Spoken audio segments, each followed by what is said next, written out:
and or good afternoon at this stage. Happy New Year to this. My name is Rudy Devon, and I'm absolutely delighted to be joined this week by Brendan Murphy, who's coming to us live. So we'll catch up and hear all about Brendan in the next few minutes. So in the meantime, sit back, relax, have a cup of coffee, bite lunch.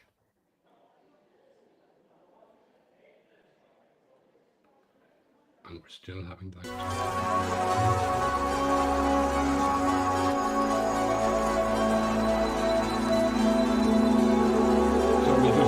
Brendan, great to have it.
Have been in the works over the Christmas break, but hopefully now we'll be all systems go. Brendan, absolutely great to see you. Very happy New Year to you. Happy New Year to you. For people who haven't seen you on the show before, maybe just tell us a little bit about yourself.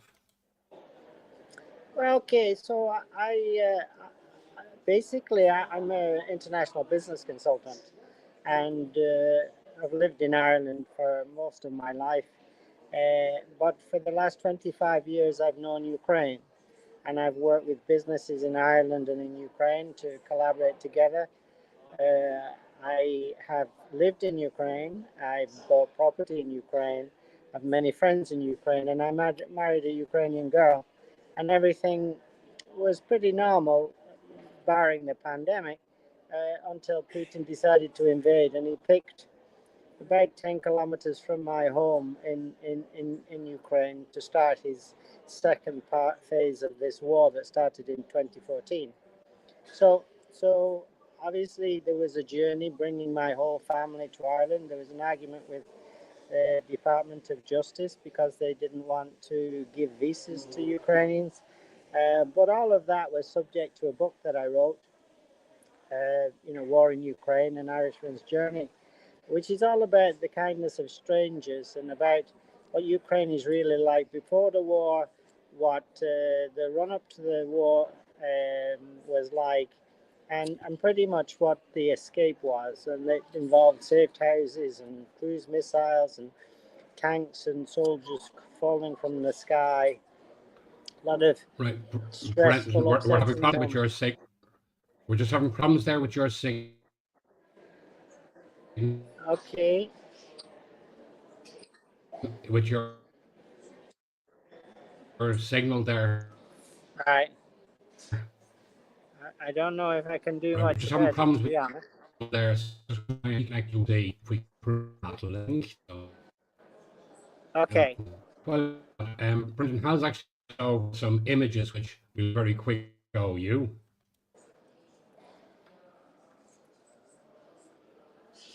I think we have you back there now. I think we're all good. So go ahead, Brendan. Okay, good. I'm actually in an airport in Poland now, having been in Ukraine since the 28th of December, meeting friends that I've known for 25 years. I'm pretty much bringing the next phase or the next part of the story to a conclusion, in the sense that, obviously I was back in Ireland since 2022. And a lot has happened, as everybody knows. The Russians invaded a lot of territory, then they were beaten back. And now there's fighting intensity of incredible proportions of evil. But the ordinary Ukrainians live and prosper. And it's something that the second book that I want to write is about, what happened to the ordinary people. both the good stories and also the not so good stories. And what's happening today with the geopolitical position with Trump and Xi and Putin talking a lot and making a lot of noise, it's important to understand the reality on the ground. And that's where my voice comes in. And it's also about, the superb facilities and tourist opportunities that are there, that are not only friendly family owned businesses but also good value as well.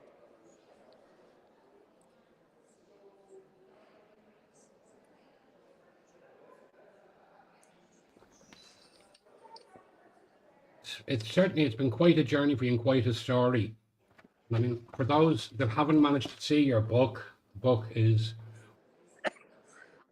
War in Ukraine by Brendan Murphy. It's an absolutely astonishing read, a little bit scary in places, but it's also, I think, it shows a great amount of hope in it. That's right. And the courage of And I think Ukrainian. certainly it's been in all the years I've known you. So,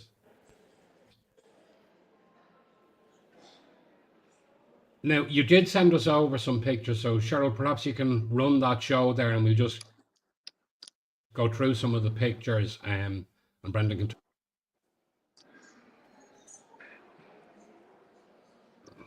We appear to have a little bit of a delay, so Cheryl is going to be running that now for us. Okay, so basically this is me with one of the youngest members of my Backwards. friends. Right. So yeah, you certainly.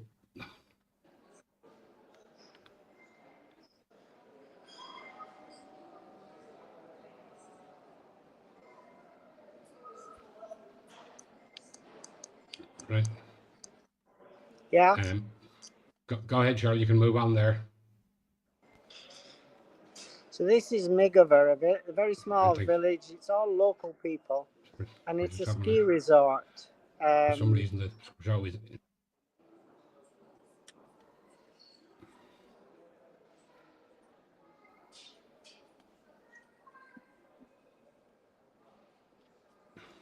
Right. Maggie is just asking there, Brendan, do you think the Trump presidency will have much of an effect?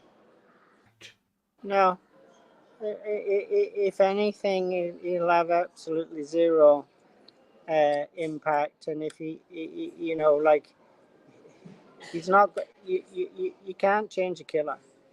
You have to understand that 1,400, 1,500 Russians and North Koreans are dying every single day. The infrastructure of Russia is being destroyed by missiles, and many of them are now manufactured by the Ukrainians. These are Ukrainian innovation, and they're hitting oil and gas and important infrastructure. So I think he's just noisy. I think that the first 100 days is going to be problematic because he's going to say and do things that he shouldn't because he doesn't know what he's talking about.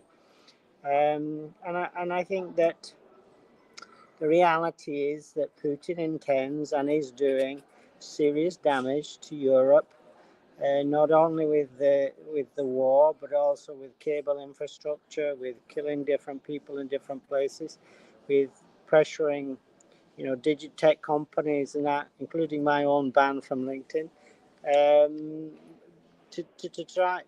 But this Russia is immensely dangerous, and unfortunately in Ireland we don't pay attention very much.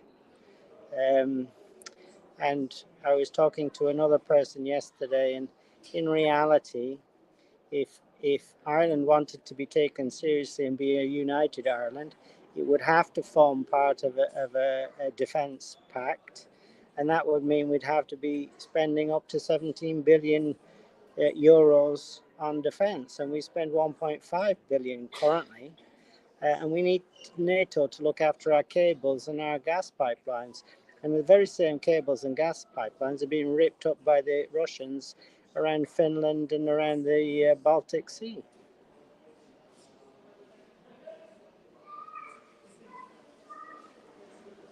Prosimy o pozostawienie do tego lotniska bagażu bez opieki. Pozostawienie bez opieki bagażu Um, certainly helps things. I don't know, it might even be the connection at our end here, but there's something is not quite is not quite right. So we'll carry on as best we can here and see what we can manage to get. Um, for you, the journey back. I mean, it's quite a journey you end up having to make. Well, yeah, it is. I mean, And when you got back, did you manage to get back to see how much damage there is at home, or? yeah. Well, I mean, in March 2022, the Russians were defeated and pushed out of Irpin. So pretty quickly, I saw that the roof was all shot out, all the windows were shot out. The tank that was destroying the houses before my home was blown up by the Ukrainian army, and that saved my house. But and others have been removed completely to below foundation. But basically, the walls had large cracks in, and the windows were all shot out, and the roof was shot, and the ceilings were destroyed. So I needed to rebuild it, which I did in between 22, 23, and a little bit of 24.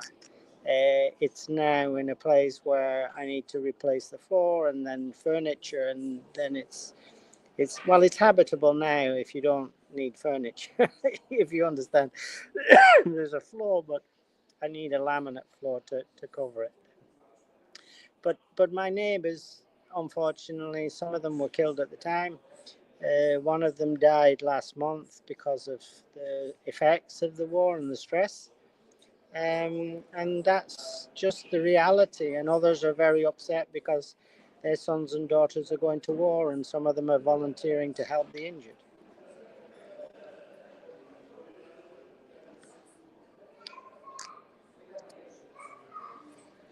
With the signal here for some reason. I don't know what's going on. Hopefully now we'll get back.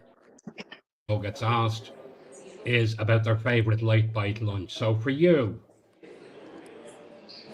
at the moment, what do you try and have now today, for example? Well, I've eaten some fantastic food for the last 28 days, and I really shouldn't eat anything.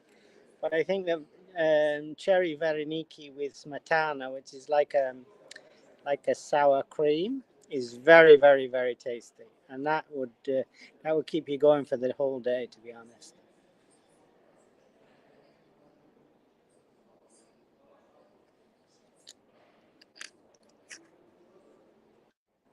Pictures here. What we may well do afterwards is we might put them up on the Lite Lunch Facebook page there if anyone wants to see everything that's going on. To see how it very much is life as normal, still carrying on.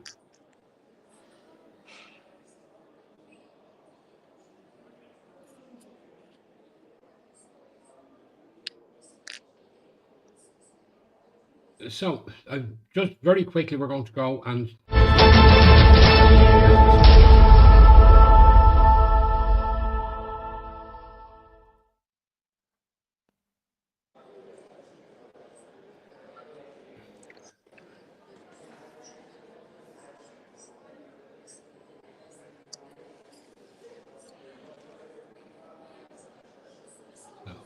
if we can just show you. So, as you can see, the Micro Business Awards this year is celebrating 10 years.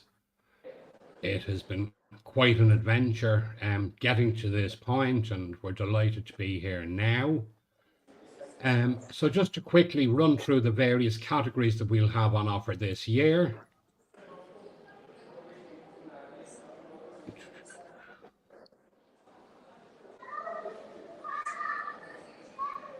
We're going to have reinvention with attitude. So has your business had to pivot? Done it, or how you're doing it? How are you keeping up with reinventing your needs to meet those of your clients? A new category then that we've brought in this year is the category of family business, right? We've a whole range of new categories there: artists, artisans, food and drink, Planet Champion. So do swing by the website irishmicrobusinessawards.ie.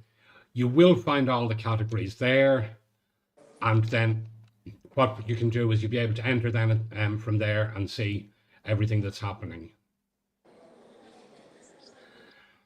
So back to you again, Brendan.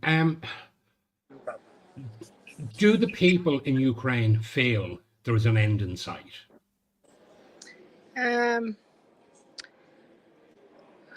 No, because they know there isn't. Because they know the only end is the removal of the evil that's driving the Russians to kill, and to slaughter, and to and to rape, and to do all of the terrible things that we know they do.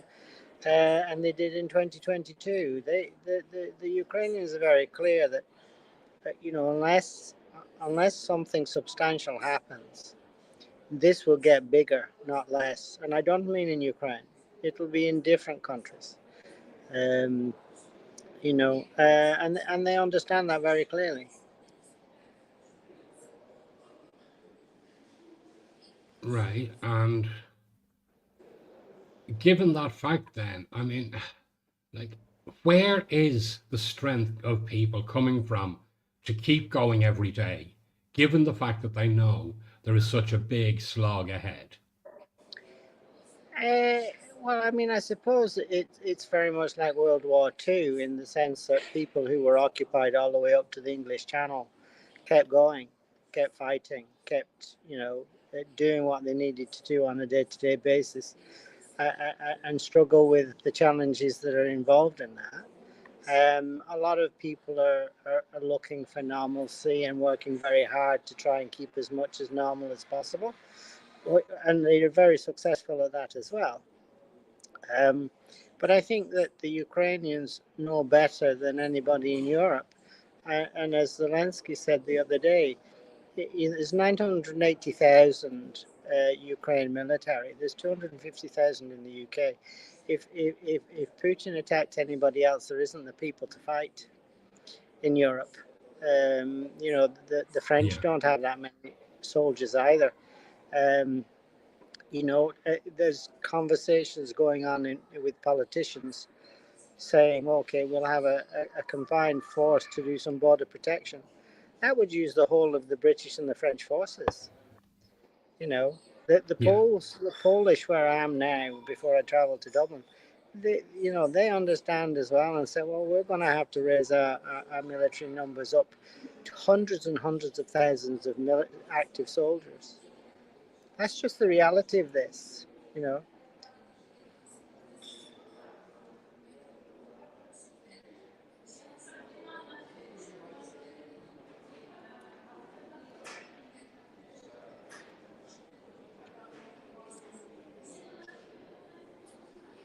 Things can go, and how can people Can't quite hear you there. You're make a breaking plan up. going forward? Sorry? You broke up a little bit, Rory. And it's very like for somebody who's not there, for somebody who isn't actually there living through this, it's very hard to understand how people keep trying. So, like, what supports would you like to see with this new Irish run coming in? Is there anything they can offer other than what they have, or? Well, I think that there are three things that the Irish can do sensibly. One is have an adult conversation about our own defence needs, because other countries have to mind us, and that money can't go to defending, the eastern border of Europe from Russia, because it has to mind Ireland, who doesn't mind its own. And if we do that, we'll start to play a part.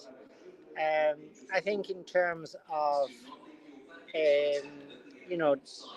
support, continually Simon Harris hid behind different initiatives by other countries. So the money, Irish money, would be given to the Dutch, or the Lithuanians, who would give that money to the Ukrainians as aid, because Ireland didn't want to be seen as being forthright, saying, we have a position in this war, and it's very different, the language about Ukraine, than it is for Gaza, for example, and for the Palestinians, who are having an awful time.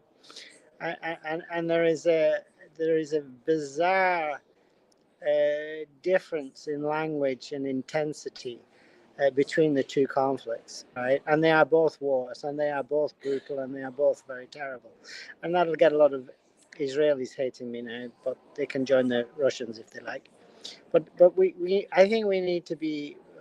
We're not grown up as a country, and we need to kind of directly do things instead of hiding behind others. And then the third thing, I think, is that Irish people ourselves have to look at the world differently to the way we've done it. We've always been lucky. We've always been chancers. We've always been living on, a bit of a Hail Mary pass sometimes. And we've been successful. But now we're a very developed economy with a lot of technology and a lot of things that countries that don't like us want to destroy. And we're naive, and individually, we're not talking about it. We're not asking government these questions and say, what are you doing to protect us? Because those cables, if they're cut, Ireland is closed permanently, because we can't communicate with the outside world. They're vital. And we have secret agreements because the politicians can't tell the ordinary citizens of Ireland, because the citizens of Ireland don't understand it, and they're not grown up enough to say, yeah, well, of course you should be. And if we have to spend $5 billion a year paying NATO submarines and warships to protect the cables underneath us, that there's a lifeline to our economy, well, we all support it. But it's all done as if, that we're not grown up enough to be told the truth, and we're living a lie, and we've got to stop it. We've got to knock it on the head and say, look, we're a grown-up country now.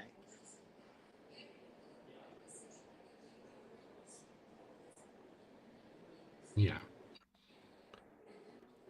Absolutely. So tell me, what's next for you? What's your next big plan?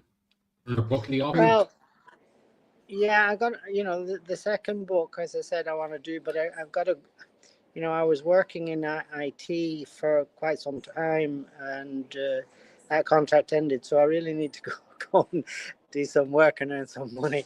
So I've got to start looking at that when I get back home, which will be tonight, really.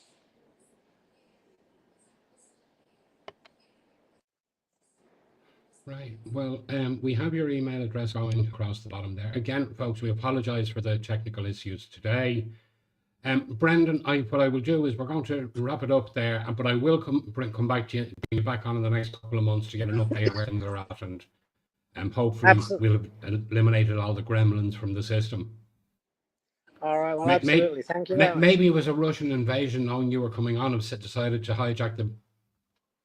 Yeah, well, they do follow me around a fair bit. All right. Thanks a lot, Brendan. We'll be back in 2 weeks' time with another. Yeah.